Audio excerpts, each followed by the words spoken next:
السلام عليكم. معلش كان في حصل حاجة في الشبكة.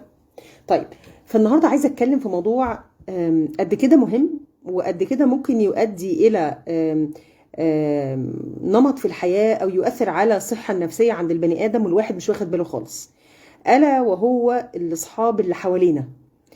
كذا حد بيقول لي أنا دلوقتي ساعات بحس إن أنا تايه، وأحيانا بحس إن أنا مع مجموعة من الأصحاب بس أنا مش لاقي نفسي معاهم. لما برجع من الخروجه او لما برجع من الاجتماع او لما برجع من كذا او كذا اي حاجه اجتماعيه، برجع حاسس ان انا برضو مش لاقي نفسي، مش حاسس ان انا مبسوط، مش حاسس ان انا مرتاح، مش عارف مين يبقى صديق ومين ما يبقاش صديق. طيب، تعالوا نحط بقى مع بعض معايير للصحوبيه والصداقه. فكره ان الواحد يبقى صاحب، عندك ممكن يبقى عندك 50-60 صاحب ولكن 2 منهم يبقوا اصدقاء. يعني ايه؟ لان فكرة صاحب هو الشخص اللي ملازمك في وقت محدد، فممكن يبقى هو صاحبي من ضمن المجموعة لكن هو مش صديق. عشان اقدر اقول ان الانسان ده صديق، يعني معناها جاية من كلمة صدق، بيصدق معايا القول والفعل واقدر احط ليه اسراره وهكذا.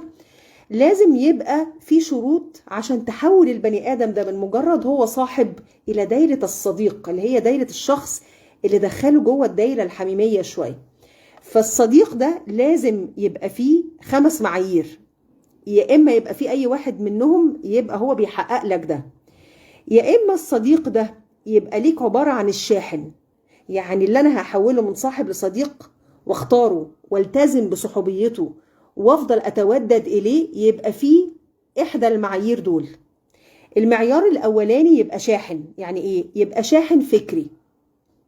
لو اتطبق فيه اكتر من عامل يبقى هو صديق، يعني تتودد اليه وتقرب منه وتسأل عليه، ويعني تحافظ على الصداقة دي على قد ما تقدر.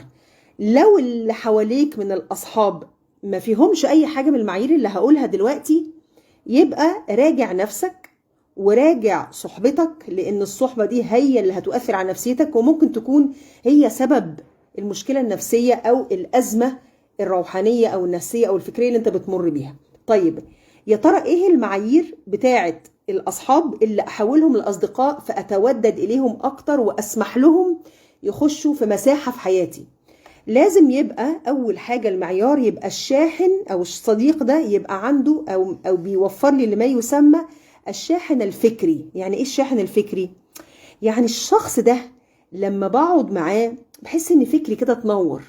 مش لازم يقعد يقرا معايا كتاب، بس انا بحس انه راقي في الفكر، وبحسه ان هو دايما عنده منظور مختلف وعميق، ودايما مطور من نفسه. فانا هتشحن فكريا. فتخيل لو انت مروح بالشحنة الفكرية دي، هترجع تاخد قرارات عاملة ازاي في حياتك؟ اكيد قرارات افضل بكتير من ان انت تقعد مع حد عكس الشحن الفكري ده. بالعكس، هو بيسلب منك الفكر.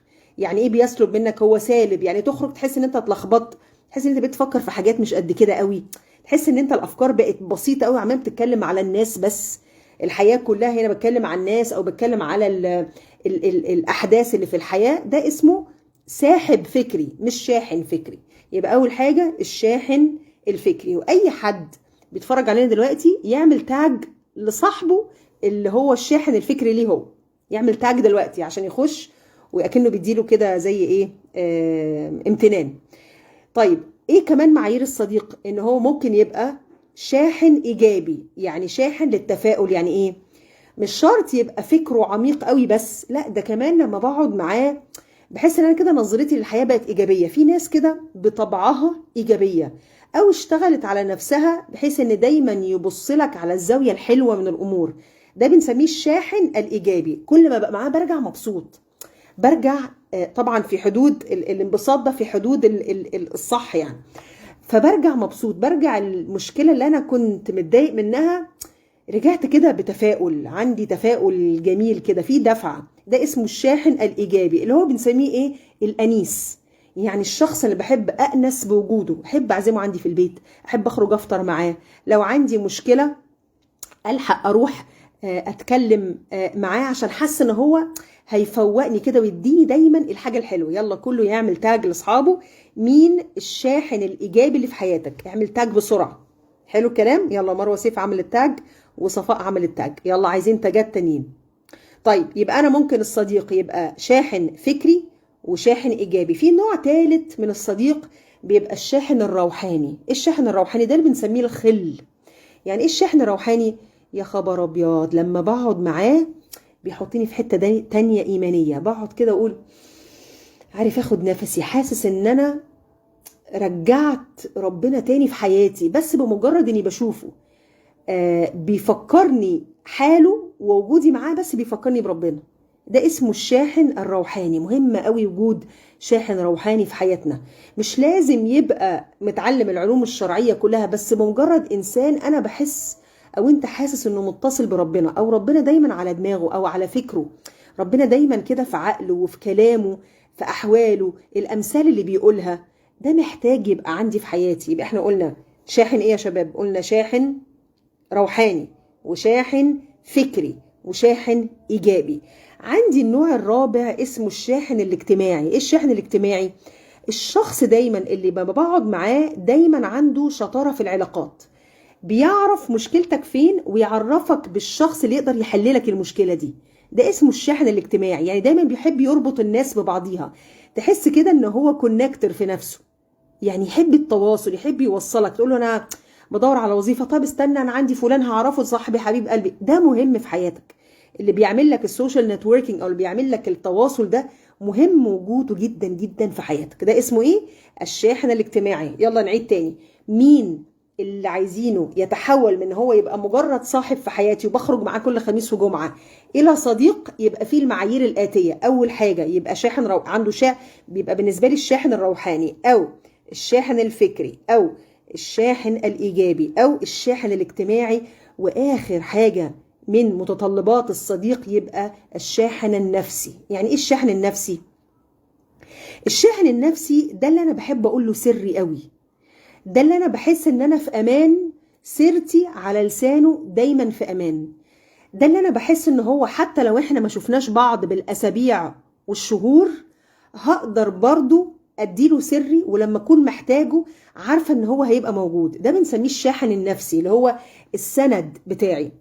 فانا عايزاكي كده كل واحده تكتب مثلا لستة 10 من اصدقاء من اصحابها، احنا مش هنسميهم صديق دلوقتي، 10 من اصحابنا، ونشوف اللي واخد معيار من المعايير اللي انا قلتها دي، يبقى ده هنعتبره الصديق اللي ابذل المجهود عشان يبقى في الدايره بتاعت حياتي. اشوفه على الاقل مره في الاسبوع، او على الاقل ابعت له على الواتساب مره في الاسبوع، او على الاقل كل مره، يعني كل مره في الشهر اتودد واتصل اليه. ليه؟ لان الاصدقاء هم في الحياه زي الاستثمار.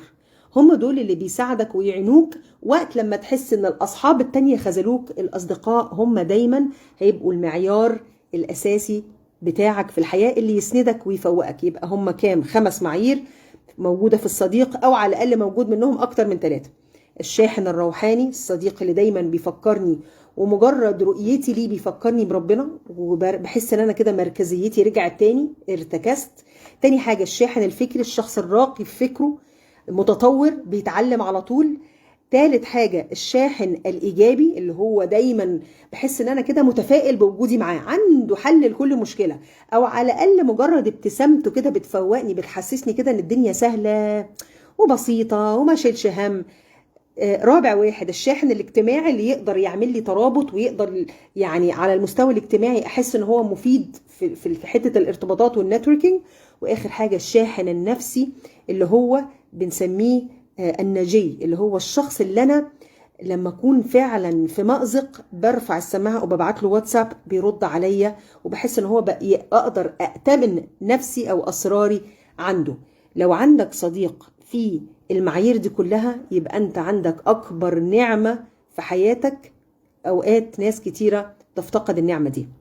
يا رب يبقى اللايف كان خفيف وبسيط وتعلمنا منه مين فين في حياتنا، ومين اللي يستاهل فعلا نقضي معاه وقت، ومين اللي احنا محتاجين نحط له حدود شوية عشان هو سالب روحاني، سالب فكري، سالب ايجابي، سالب اجتماعي، وسالب نفسي.